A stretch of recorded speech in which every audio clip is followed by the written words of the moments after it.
Assalamualaikum warahmatullahi wabarakatuh. Sahabat dakwah gaib yang dimuliakan Allah. Semoga kita sehat selalu dan terus berada dalam lindungan Allah Subhanahu wa Ta'ala. Di kesempatan ini, kita akan suguhkan penjelasan Nabi Muhammad SAW tentang Dajjal. Mari kita simak penjelasannya. Kiamat tidaklah terjadi sehingga kalian melihat 10 tanda-tanda sebelumnya. Rasulullah menyebut kabut, Dajjal, binatang atau edabbah, terbitnya matahari dari barat, turunnya Isa bin Maryam alaihi salam, Yajuj dan Majuj, 3 gerhana, gerhana di timur, gerhana di barat dan gerhana di Jazirah Arab dan yang terakhir adalah api muncul dari Yaman menggiring manusia menuju tempat perkumpulan mereka. Kata Nabi Muhammad dalam satu hadits riwayat Hudzaifah bin Asid al-Ghifari. Dajjal merupakan salah satu tanda dari beberapa tanda kiamat kubra atau hari akhir, dan itu merupakan perkara gaib atau sem'iyah. Umat muslim wajib mengimani kedatangan Dajjal di akhir zaman nanti. Caranya, umat muslim harus meyakini sepenuhnya apa yang pernah disampaikan Nabi Muhammad mengenai Dajjal. Dalam satu hadits riwayat Abu Dawud misalnya, Nabi Muhammad menjelaskan bahwa Dajjal, secara fisik, merupakan seorang laki-laki pendek, berambut keriting, matanya buta sebelah. Dia mengaku sebagai Tuhan sehingga membuat umat manusia kebingungan. Namun, Nabi menegaskan bahwa Tuhan tidak buta sebelah, sebagaimana Dajjal. Sebelum lanjut, follow dan subscribe akun dakwah gaib, semoga Allah panjangkan umur dan dilimpahkan rezekinya, untuk kita semua. Suatu hari, Nabi Muhammad pernah menyampaikan pidato di hadapan para sahabatnya secara panjang mengenai Dajjal. Nabi Muhammad mengawali pidatonya dengan mengatakan bahwa setiap nabi yang diutus Allah pasti mengingatkan kaumnya terhadap Dajjal, termasuk dirinya sebagai nabi terakhir. Dajjal pasti akan muncul di tengah kalian, tegas Nabi. Kata Nabi, dirinya akan menjadi pelindung bagi setiap muslim manakala Dajjal muncul pada zamannya. Namun, jika Dajjal datang setelah Nabi wafat maka setiap muslim menjadi pelindung atas dirinya sendiri. Dan Allah akan menggantikan Nabi untuk melindungi umatnya. Nabi kemudian menjelaskan perihal wilayah kemunculan Dajjal. Disebutkan bahwa Dajjal akan datang dari suatu wilayah yang sepi antara Syam dan Irak.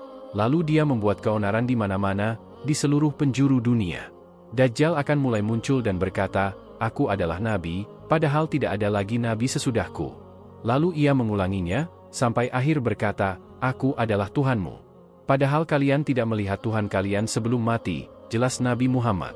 Selain ciri-ciri fisik di atas, Nabi juga mengungkapkan bahwa ciri Dajjal lainnya adalah ada kata, kafir, di antara kedua bola matanya. Semua orang yang beriman bisa membaca kata di jidat Dajjal tersebut. Oleh karena itu, Nabi memerintahkan umatnya yang menjumpai Dajjal agar meludahi wajahnya dan membacakan awal surat Al-Kahfi. Dajjal dijelaskan Nabi Muhammad sebagai seorang yang sakti. Dia akan menguasai umat manusia. Ia bisa menghidupkan manusia setelah membunuhnya. Tapi, Nabi menegaskan bahwa Dajjal tidak bisa melakukan lebih daripada itu. Juga tidak bisa menguasai manusia lainnya. Cobaan Dajjal antara lain ia membawa surga dan neraka. Neraka Dajjal adalah surga, sedangkan surga Dajjal adalah neraka. Barang siapa diuji dengan neraka Dajjal, hendaklah ia memejamkan mata dan meminta pertolongan kepada Allah, niscaya neraka itu menjadi dingin dan menyelamatkan, sebagaimana api menjadi dingin dan menyelamatkan Ibrahim alaihi salam, papar Nabi Muhammad. Nanti, Dajjal akan melewati sebuah desa di mana penduduknya mengimani dan mempercayainya. Dajjal kemudian berdoa untuk kesejahteraan mereka. Maka hujan pun turun, bumi menjadi subur, binatang mereka menjadi sangat gemuk, penuh dengan daging, dan deras air susunya. Kondisi berbeda dialami penduduk desa yang mengingkari dan tidak mengimani Dajjal. Dajjal mengutuknya hingga tidak ada satupun binatang mereka yang hidup. Hari-hari Dajjal adalah 40 hari. Satu hari seperti 1 tahun, 1 hari lagi seperti sebulan, 1 hari lagi seperti sepekan, sedangkan hari-hari berikutnya adalah seperti hari-hari biasa, sedangkan hari terakhir adalah hari seperti Fata Morgana. Pagi hari, seseorang berada di pintu Madinah dan sebelum di pintu yang lain, sore hari telah tiba, kata Nabi Muhammad. Demikianlah penjelasan Nabi Muhammad mengenai Dajjal. Selain menyampaikan ciri-ciri, wilayah kemunculannya, dan cobaan yang dibawa Dajjal, Nabi Muhammad juga mengingatkan agar umat muslim tetap memegang teguh keimanan dan keislamannya. Tidak mengikuti, apalagi meyakini apa yang disampaikan Dajjal. Karena sesungguhnya surganya Dajjal adalah nerakanya Allah dan nerakanya Dajjal adalah surganya Allah.